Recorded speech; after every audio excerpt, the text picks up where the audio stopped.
Ekemma,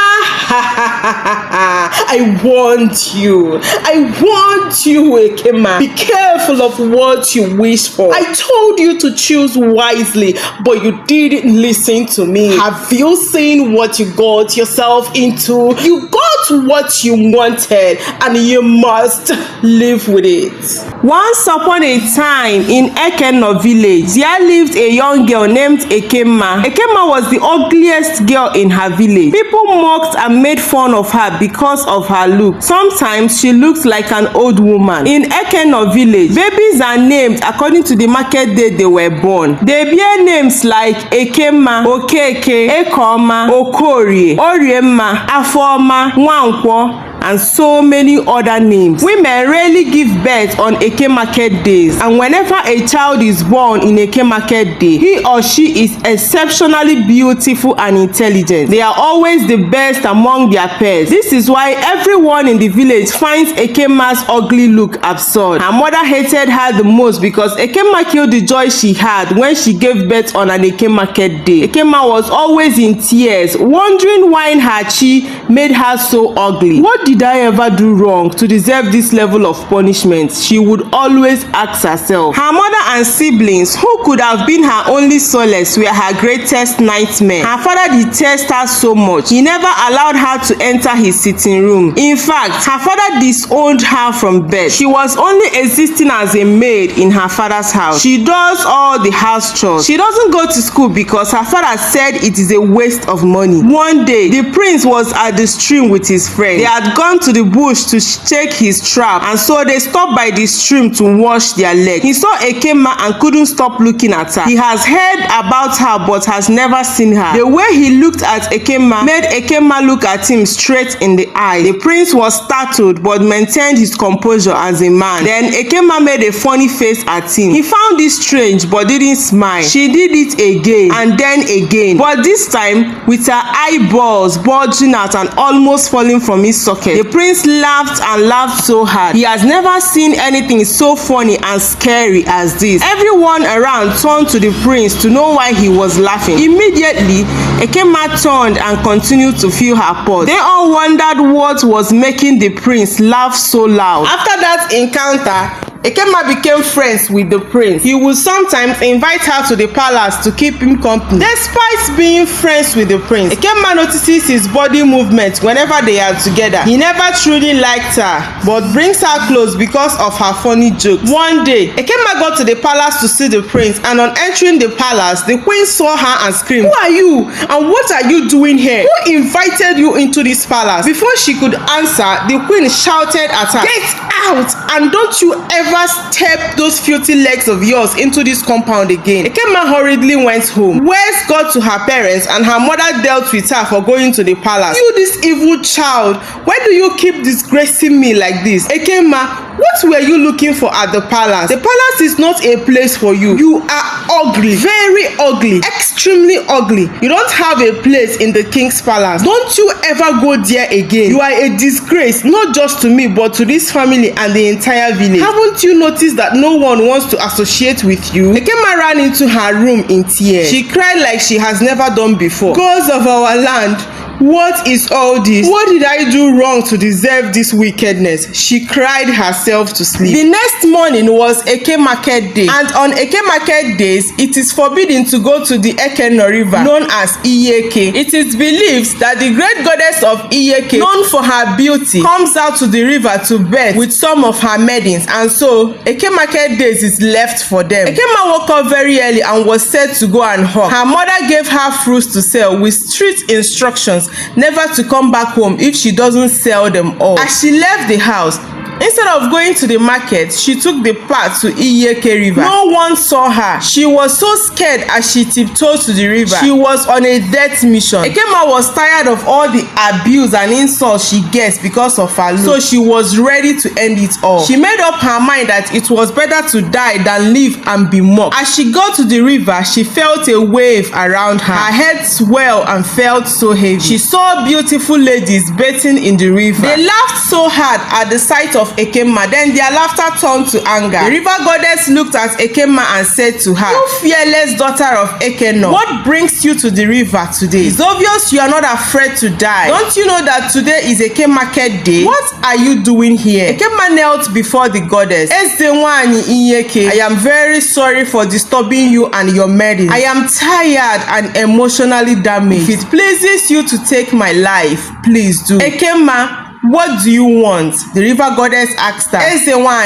I want to know why I am so ugly. As a child born on Ekemma market day, why am I different from my mates? Why does everyone hate me so much? Even my own family. I am tired of this life. I desire to be happy, but there is no way I can be happy when I am this ugly. I came here because I know that coming here today could only mean one thing: death. So I am ready to die. Ekemma cried. The river goddess looked at her with pity. Ekemma, you are ugly for a reason, but for your boldness, I will change your story. Mention 2 things you would want the river goddess to do for you. Whatever you say, I will do for you. Ekemma was shocked. She couldn't believe her ears. She made 2 requests. I want to be the most beautiful lady in Ekemma village. Secondly, I want every man in Ekemma village to desire me. I want them to chase after me like I am their life. Ekemma, choose wisely. The river goddess said to her, "Are you sure this is what you want?" "Yes," Ekemma answered. "Then consider it done. Now go, go, go." Ekemma couldn't believe her ears as she ran home. She went home and anxiously waited for when her beauty would show. She stayed awake all through the night, but nothing changed. Then she slept off. Early the next morning, Ekemma woke up, and as she stepped outside her room, it looked like the air froze. There was a change in atmosphere. Everyone froze at the sight of Ekemma. Her siblings couldn't believe their eyes. Her father, whom have always abused her, saw her and ran towards her. Then started praising her. Apụ na-anwụ, ijele nwa, ọmụma asarụ, Ekemma nwa mụrụ na mma, nekwa ihe na-ama sọ mma, nwa bụ sọ mma. Ekemma went outside and all the villagers looked at her with so much shock on their faces. As she walked, it was as if there was a ray of sunshine following her. The men in the village couldn't take their eyes off her, even the women too. Everyone admired Ekemma's beauty. No one questioned how her transformation came about. Her mother treated her nicely. Her siblings adored her. People from different places visited Ekemma's family, bearing food and so many good things like tubers of yam, cow,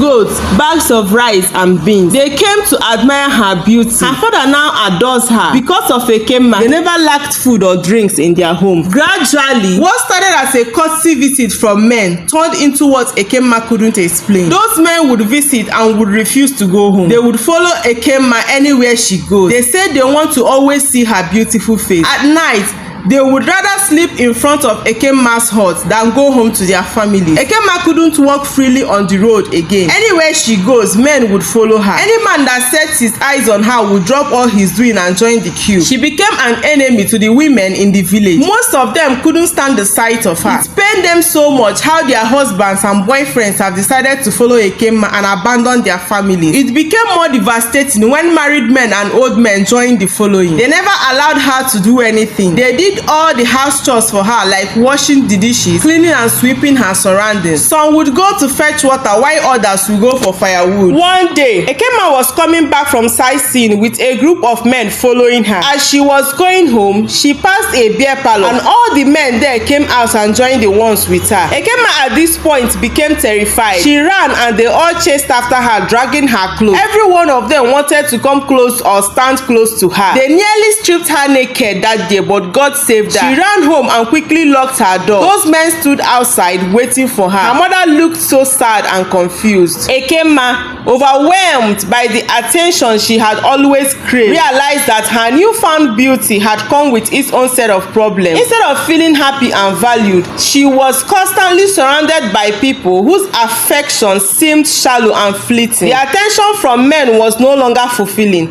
It was empty and left her feeling more lonely than ever. She was frustrated and confused. Ekemma couldn't sleep that night. The next day was Ekemma market. Very early in the morning, Ekemma dressed up, and as she came outside, the men ran after her. Ekemma, in tears and fear, ran towards Iyeke. But as they saw where she was headed, they retreated and decided to wait for her to come back. Why? Please help me. I I am tired. This man wants to kill me. Ekemma, what brings you to Iyeke again? What are you here for? Why? Please help me. I need your help. Please undo whatever you did to me. This man wants to kill me. I don't need them again. Ekemma, I warned you. Be careful of what you wish for. I told you to choose wisely, but you didn't listen. You got what you wanted, and you must live with it. Why? Please forgive me. Now I know better. I am just a young girl who has been mocked, bullied, and insulted for my looks. No man has ever talked to me or looked my way. I only wanted a change. I wanted to be happy because I thought that being beautiful and having all the men in my village seeking my attention would make me happy. The river goddess looked at her with pity. Ekemma, you are supposed to be a very beautiful girl. In fact, what you look like now is what your God created you to be. You came out ugly because while your mother was pregnant with you, she came to Iyeke on an Eke market day to fetch water. Her co-wife had sent her, knowing well that as a young wife from another village, no one told her the rules here. She came and I was so angry with her. And in exchange for her life, I took the beauty of her unborn child. But your bravery and broken heart made me give back to you what I took from you. Ekemma knelt down crying and begging the river goddess to show her mercy. Ekemma, I have restored your beauty and forever it will stay with you. As for the men, they will stop following you. But I want you to know something. You are more than what you see in the mirror. The value you see comes not from external admiration, but from embracing the person you are. Only when you accept yourself with all your imperfections will you find true happiness and love. Ekemma, with newfound understanding, thanks the goddess, she learned that real beauty is not in how others see you, but in how you see yourself. The attention of others would always be fleeting, but true fulfillment comes from within and from the strength and confidence that comes with self-acceptance.